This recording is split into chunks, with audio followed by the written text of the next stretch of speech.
Prime minister president को कहता है कि मैं आपको कुछ नाम दे रहा हूं जिनको आपको काउंसिल ऑफ मिनिस्टर पोजीशन के लिए अपॉइंट करना है, and president has to appoint those people.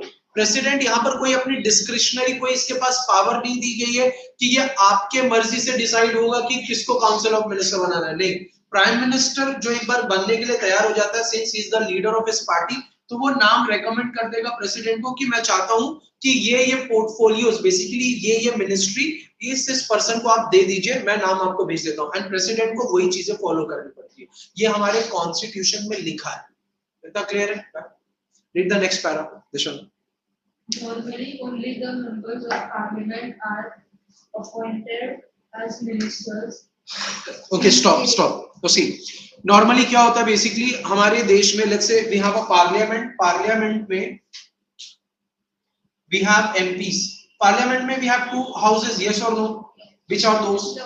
लोक सभा एंड राज्य सभा।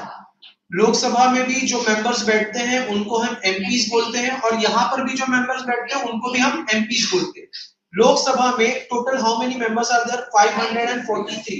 कैपेसिटी 550 की है, बट इलेक्शंस कितने पे होते हैं? सिर्फ 543 पे होते हैं, और ये सारे 543 मेंबर्स डायरेक्टली इलेक्टेड है, यस और नो? डायरेक्टली इलेक्टेड है, वहां वही जो जनरल इलेक्शन बोलते हैं जिसको लोकसभा को। इतना क्लियर? इसके पहले मतलब 2019 के पहले दो नॉमिनेटेड मेंबर्स होते थे फ्रॉम एंग्लो इंडियन कम्युनिटी, तो मोदी जी ने इस चीज को हटा दिया। उन्होंने बोला कि इतनी ज्यादा कोई बहुत पॉपुलेशन नहीं है एंग्लो इंडियंस की जिसके लिए सेपरेटली दो मेंबर्स लोकसभा में चाहिए, तो वी डोंट नीड दिस, तो उन्होंने रिमूव कर दिया। तो सारे ही जो मेंबर्स अब लोकसभा में बैठते हैं वो सबके सब डायरेक्टली इलेक्टेड है। राज्यसभा में what happens? Are they directly elected or indirectly? So who participate in their election? Very good. It is state MLAs. State में जो MLAs होते हैं वो पार्टिसिपेट करते हैं और किसी एक को राज्यसभा में चुनकर भेज देते हैं। राज्यसभा में do we only have indirectly elected member or some nominated member also? Who? How many? Very good. There are 12 nominated members. तो इन ये जो मेंबर्स हैं, चाहे वो इनडायरेक्टली इलेक्टेड हो या फिर चाहे नॉमिनेटेड हो, ये भी एमपीज ही होंगे, यस और नो? तो पहला तो क्राइटेरिया ये है कि अगर आपको भारत देश में काउंसिल ऑफ मिनिस्टर बनना है या फिर प्राइम मिनिस्टर भी बनना है तो you have to be a member of the house. यही है, लोगों यही समझ में आता है।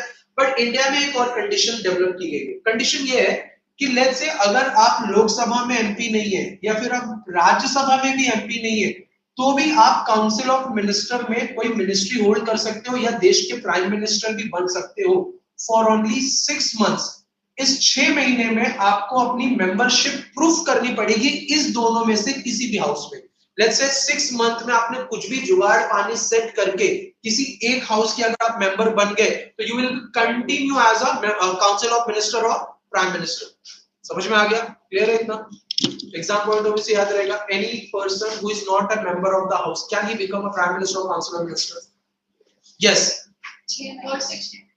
for 6 months. So within 6 months he has to prove his membership. Done?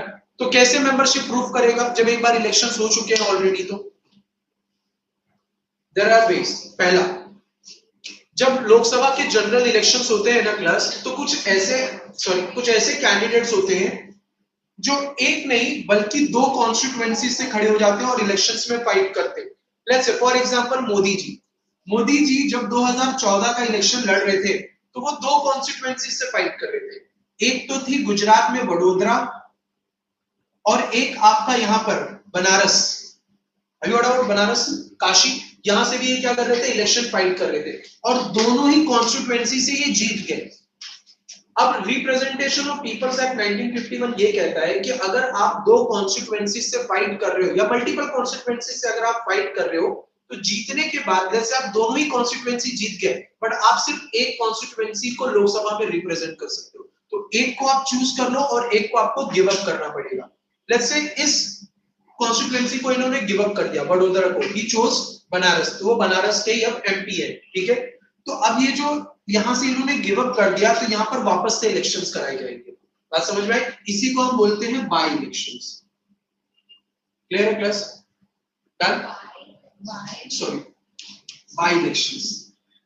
Clear है? डन? समझ में आया? ये एक तरीका है to become a member of the house within 6 month. अगर कहीं पर बाई इलेक्शंस हो रहे हैं तो जाते हैं वहां पे इलेक्शन फाइट करते हैं, क्या पता जीत जाएंगे, मेंबरशिप मिल जाएंगी and we will be remain as a council of minister of prime minister. This is one, ये एक तरीका है। दूसरा, राज्यसभा में आपको पता होगा कि हर 2 साल के बाद after every 2 years 1/3 of member retires. अब ये जो मेंबर रिटायर हो रहे हैं क्लास, इसमें से फॉर एग्जांपल अगर 1/3 मेरे को निकालना है नंबर, दैट इज 80। तो 80 मेंबर्स राज्यसभा में से हर 2 साल के बाद रिटायर हो रहे हैं अपना 6 इयर्स का टर्म कंप्लीट करके। तो मतलब 80 मेंबर्स की जगह खाली बच रही है ना, तो यहां पर भी वो मिनिस्टर क्या कर सकता है, कुछ ना कुछ अपना कॉन्टैक्ट का यूज करके he can become the member. वो स्टेट में एमएलएस को पूछ सकता है कि भाई साहब एक काम करो, आप मेरा नाम नॉमिनेट करो, मुझे राज्यसभा में भेजो, मुझे मिनिस्टर बने रहना है। ये एक तरीका है। दूसरा, president of India nominates 12 member, ये भी एक तरीका है। तो there are 12 members get nominated. तो अब ये जो नॉमिनेटेड मेंबर्स हैं ये भी क्या कर रहे हैं, अपना हर 2 साल के बाद अपना 6 ईयर टर्म कंप्लीट करके जा रहे हैं। तो अगर एक भी नॉमिनेशन वाली जगह खाली बचेगी तो वहां से भी थ्रू क्या कर सकता है एक आदमी, मेंबर ऑफ हाउस बन सकता है एंड ही विल रिमेन और continue as a minister of India और prime minister of India. Done? Doubt है तो